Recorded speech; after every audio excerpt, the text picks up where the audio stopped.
Hi everyone, today I'm going to be analysing colour harmony, which is the theory of combining colours in a way that is harmonious or pleasing to the eye.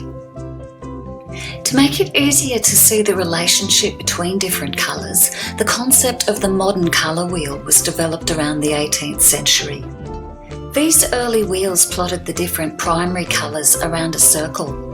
When we mix a primary with another primary, we get a secondary colour. When we mix a primary with a secondary, we get a tertiary colour. The colour wheel allows us to see harmonious colour relationships at a glance. Some of these relationships are called analogous, complementary, split complementary, double complementary, and triadic.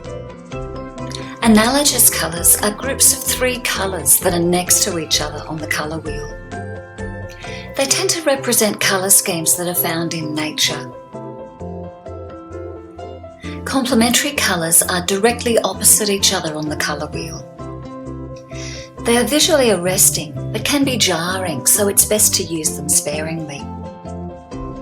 Split complementary colour schemes use a key colour with colours on either side of its complement, rather than the complementary colour itself.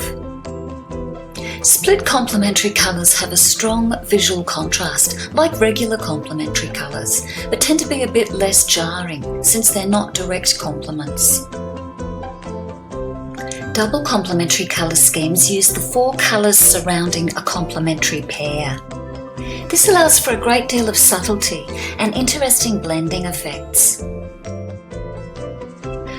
Triadic colours are equally spaced around the colour wheel. These colour schemes can be quite elegant when one colour is allowed to dominate and the other colours are used as accents.